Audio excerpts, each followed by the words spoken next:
Samtastic, back with a typo. Oh no, I got it. Here we are, back with Guild Wars 2. It has been a while. It's been a good while.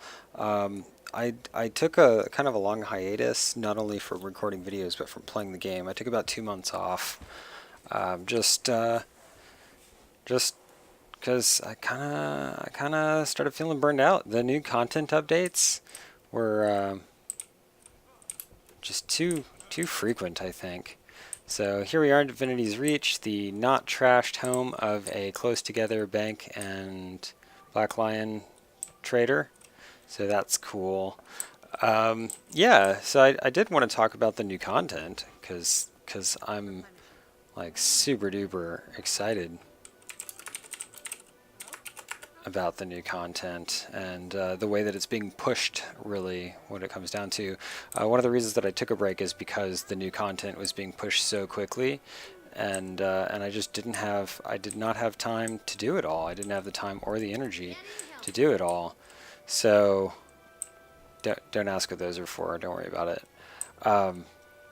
Yeah, it was just too much to try to like farm everything, like get all the special items and stuff. And then, as it turns out, as they're going along, we got weapon traders. Is it weapon traders? They might be in LA. They added in things. I found you. Used to be right over by the bank, but since you just get booted out of there, yeah, this the new, like, all the weapon skins that you get from. Well, you can use claim ticket scraps to get claim tickets. But yeah, all of the weapons, some of them look really cool. I always liked Tormented. Yes, the classic Tormented shield. Got that on my warrior. And yeah, it's all super sweet. I almost feel tempted to get the Tormented scythe, except that I can't. It would be the staff, right? Yep. It would be like the scythe, but it doesn't look the same. So I guess I'll just work with the scythe I got. Anyway, like you don't have to like farm the hell out of the 2-week segment of the living story in order to be able to have access to those weapons. They will be available forevermore. Yay! Really happy about that. Also, something along those. That's not it. Along those. I forgot how to story. You can replay them. You can do them whenever you want, and it's possible to complete them. And what I really like is that the achievements aren't even available and unlocked until after you complete them. So there's no push to do it right the first time. You just play it. You get to experience the story. It's the way that it's so good. It's exactly the way that it should be done, and I love it.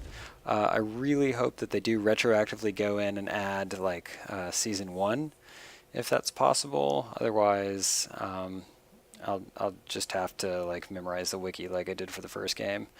And yeah, the achievements are not. I don't know. Some of these bosses ones are pretty retarded. I'll go with that, but you know, it's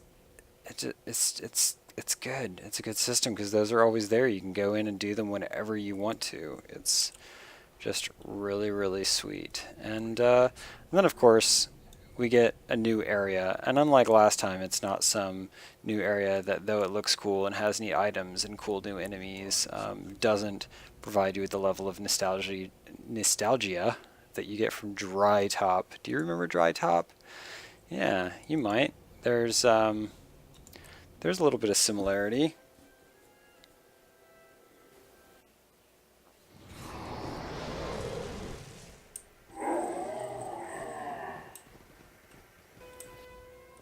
Right off the bat, you can notice some pretty apparent differences between not just Guild Wars 1, but many of the zones in Guild Wars 2. They added the Sandstorm mechanic, which is just kind of a neat thing. The Centaurs are not aggro.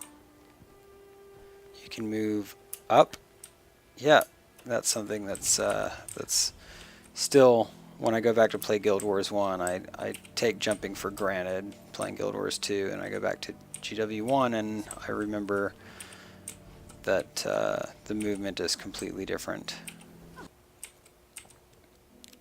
Can you see anything in this? In case you couldn't tell, the answer is no. You can't see a damn thing.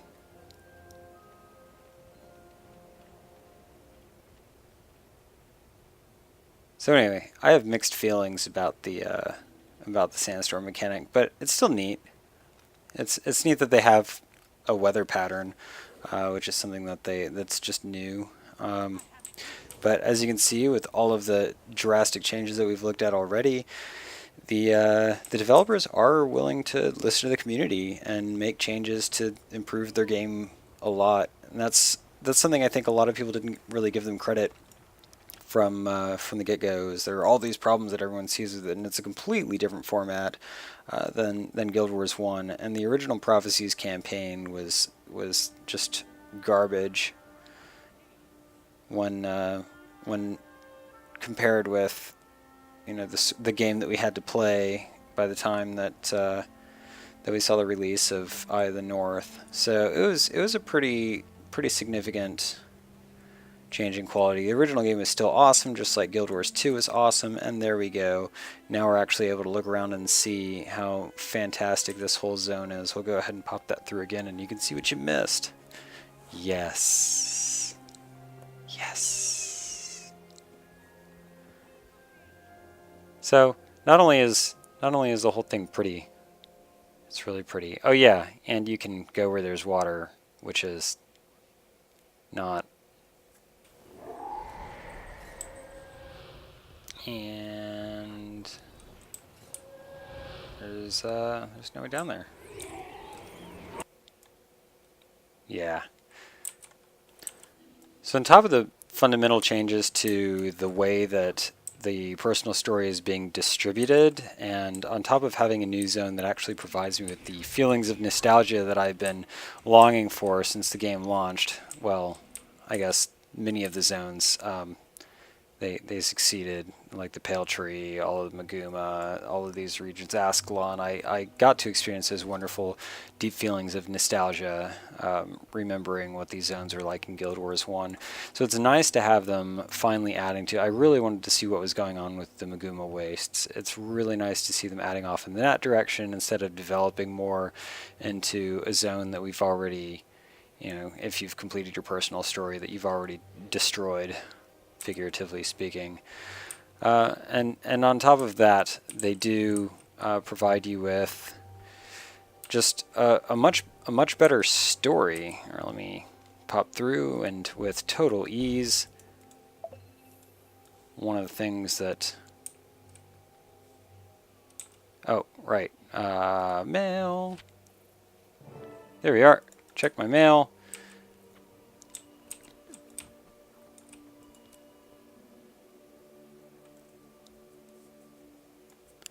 The script at times is at least somewhat entertaining. Timmy, are you here? Timmy? Though there are still holes in the way that it's implemented. Like, I didn't know what the deal was. Protected you from what? I guess you don't really know, except... I barely had time to get into Scruffy. There you go. So they don't really tell you why there was an earthquake, but you can kind of figure it out, I guess. I would consider that to be a hole in the story, but it's a minor one. You can still figure it all out. What's that? Raises the stakes to a whole new level of awful, doesn't it? Gods, we need a plan. What are we gonna do? The characters actually have personality beyond the stoic nature of Traherne.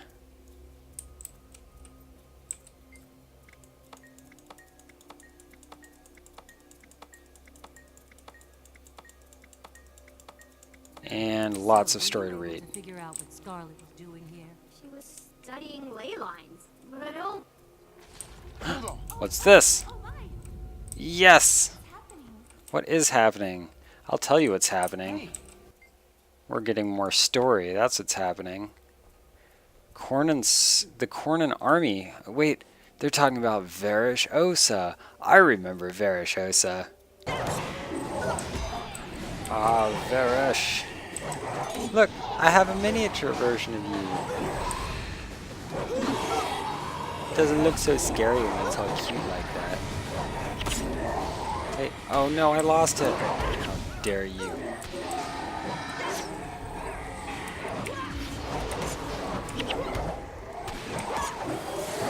Oh, there it is. Hey there, little mini Varish. It's so cute. Spoiler alert. You killed Varish.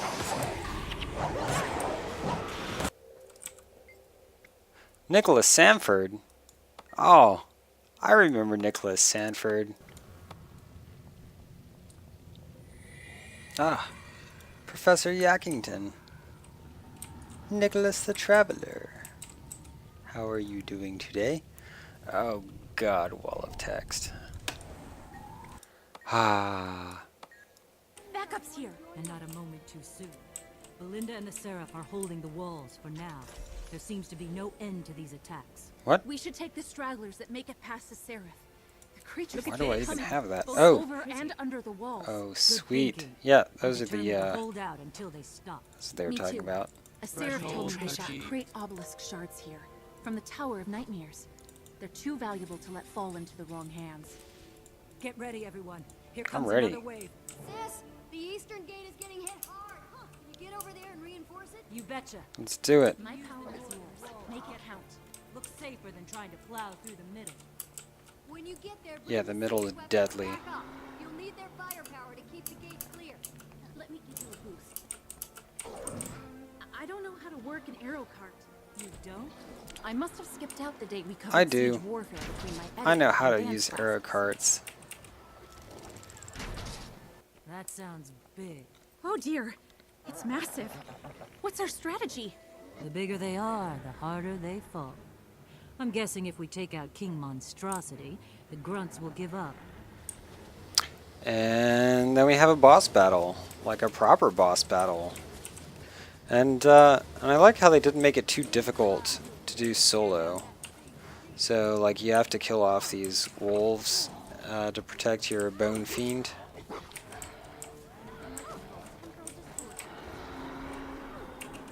Nothing like a little temporal distortion to ruin that day.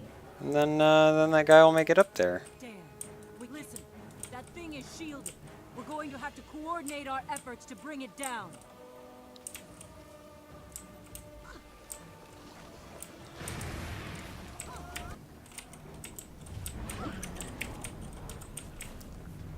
So, as said, plenty possible to solo these. It's pretty nice that they made it possible. It's a little difficult to do on your own, but nothing too difficult. But you know, some of the stuff leaves a lot to be desired. Spoilers, by the way, for anyone that hasn't played through the story yet. I recommend passing up on this part. But I was pretty disappointed with this right here.